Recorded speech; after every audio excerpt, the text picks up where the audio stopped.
नमस्कार, स्वागत है आपका। आपके साथ मैं हूं ज्योत्सना पाटनी और अब वक्त हो चला है शब्द बाण का।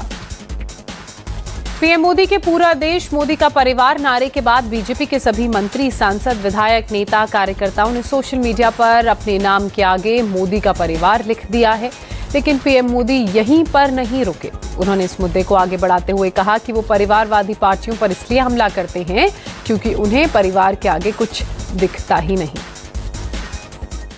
तेलंगाना के लोग ये जान चुके हैं कि परिवारवादी पार्टियों के चेहरे अलग हो सकते हैं, लेकिन चरित्र एक ही होता है।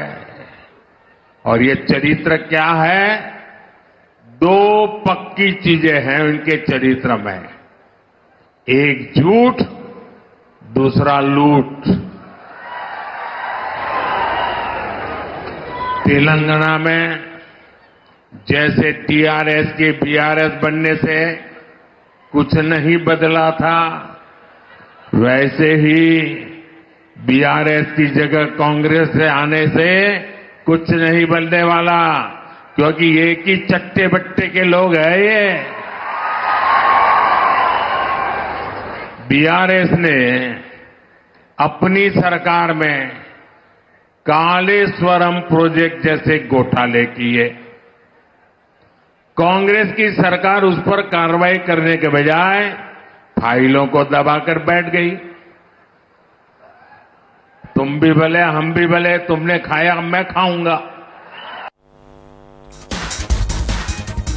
ये सही है कि नरेंद्र मोदी अपने भाषणों में विरोधियों पर तीखा प्रहार करते हैं, विपक्ष के नेताओं के घपले घोटालों का जिक्र करते हैं, परिवारवाद का इल्जाम लगाते हैं, परिवारवाद को लोकतंत्र के लिए सबसे बड़ा खतरा बताते हैं, लेकिन कभी किसी नेता पर व्यक्तिगत हमला नहीं करते। लालू यादव ने जो बात कही वो नरेंद्र मोदी पर व्यक्तिगत हमला थी, राजनीतिक मर्यादा और शालीनता के खिलाफ था। इस पर बीजेपी नेता रविशंकर प्रसाद ने कहा कि इंडिया अलायंस के लोग हताशा के शिकार हैं, इसलिए अब अनाप शनाप बोलने लगे हैं।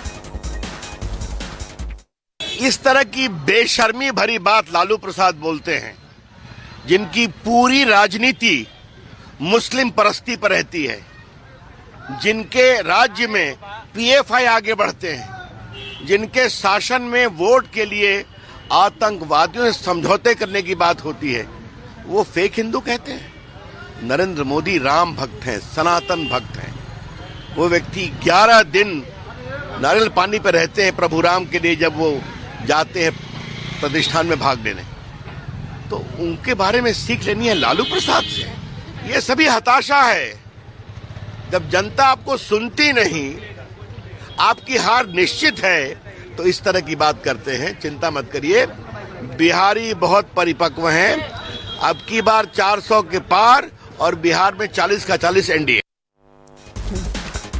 बीजेपी सांसद सुधांशु त्रिवेदी ने कहा, एंटी मोदी मोर्चे के नेताओं को जो कहना है कहें, कोई फर्क नहीं पड़ेगा, क्योंकि जनता सब कुछ देख रही है, एक एक गाली गिन रही है और चुन चुन कर इसका जवाब जरूर देगी।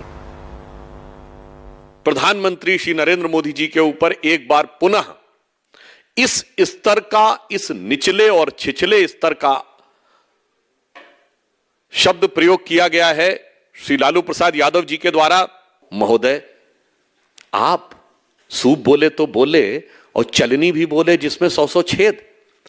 जो इरेडिकेशन ऑफ सनातन धर्म की कॉन्फ्रेंस करते हैं, उत्तर भारत में हिंदू धर्म को धोखा बताते हैं, जिनकी सरकार के शिक्षा मंत्री पोटेशियम साइनाइड बोलते हैं, तो रामचरितमानस और हिंदू धर्म ग्रंथों के बारे में तमाम अनाप शनाप, उल्टी सीधी और अत्यंत निंदनीय बातें करते हैं। अब वो हिंदू होने के सर्टिफिकेट देने लगे। मैं आश्वस्त करना चाहता हूं कि मोदी जी के प्रति जो ये व्यक्तिगत अपमान किया है, जनता जनार्दन के भाव से शिशुपाल की तरह एक एक गाली गिन रही है। और निश्चित रूप से जैसे भगवान ने उचित समय पर उचित प्रत्युत्तर दिया था, तो ये इनके अहम मान्यता का जो शीश, राजनीतिक शीश है, इसका प्रत्युत्तर जनता जनार्दन देगी। लेकिन कांग्रेस के ज्यादातर नेताओं ने इस मामले में गठबंधन धर्म निभाया, लालू यादव को सपोर्ट किया। कांग्रेस प्रवक्ता पवन खेड़ा ने कहा कि राजनीति में मर्यादा जरूरी है, लेकिन मर्यादा का पालन करने की जिम्मेदारी बीजेपी की भी है। पवन खेड़ा ने उल्टा बीजेपी पर ही सवाल उठा दिए और ये कहना शुरू कर दिया कि बीजेपी असली मुद्दों से ध्यान भटका रही है। ये मुद्दों से भटकाने की साजिश है इस सरकार की। उनको कोई चिंता नहीं है कि हर घंटे एक किसान आत्महत्या करता है इस देश में, हर घंटे 2 नौजवान आत्महत्या करते हैं इस देश में। उनके परिवार के बारे में कोई चिंता है ही नहीं। होती तो शायद अपने बायो बदल के लिख देते।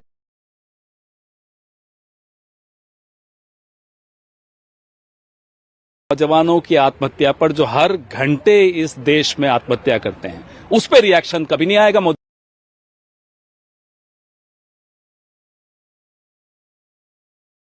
कोई रिएक्शन नहीं आएगा मोदी जी का। जहां अपने ऊपर कोई बात आ गई, पूरा का पूरा भाजपा सड़क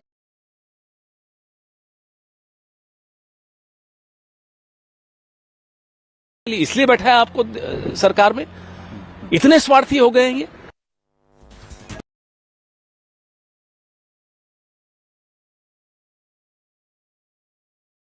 बेरोजगारी है, इसलिए बीजेपी कुछ भी कहे, लेकिन देश की जनता इन इश्यूज पर वोट करेगी।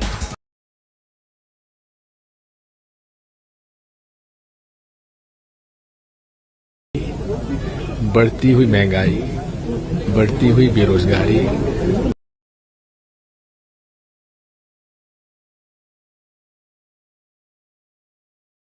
मुद्दा नहीं है। एक दूसरा ये है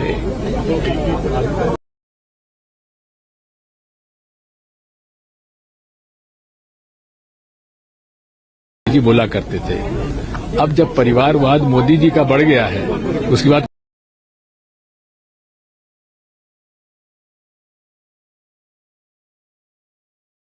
अरविंद केजरीवाल ने वही पुरानी दलील दी। केजरीवाल ने कहा कि एक तो ईडी का समन गैरकानूनी है, दूसरा ये ईडी पूछताछ के लिए जानबूझकर ऐसी तारीख चुनती है जिस दिन उनके पास पहले से कोई तय कार्यक्रम होता है जिसे टाला नहीं जा सकता। लेकिन अरविंद केजरीवाल के रुख में इस बार बदलाव है। उन्होंने कहा कि वो ईडी के हर सवाल का जवाब देने के लिए तैयार है, लेकिन ये पूछताछ वीडियो कॉन्फ्रेंसिंग के जरिए हो।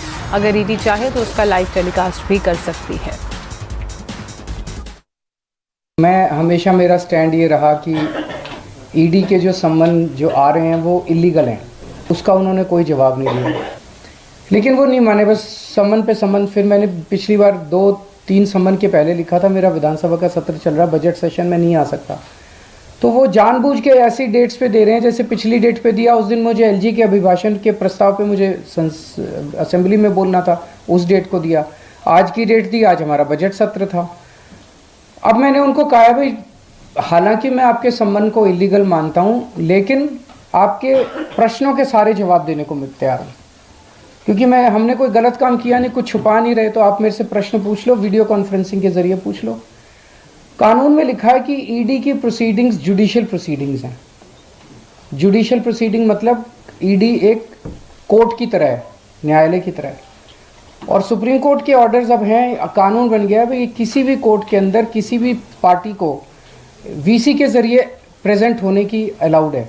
तो अगर मैं कह रहा हूँ ये मेरा अधिकार है, अगर मैं कह रहा हूँ मेरे को वीसी से अलाउ किया जाना चाहिए, तो मैं समझता हूँ जरूर वो अलाउ करेंगे वीसी से। और उनके जितने मेरी जानकारी में है, मैं सभी प्रश्नों के जवाब दूंगा।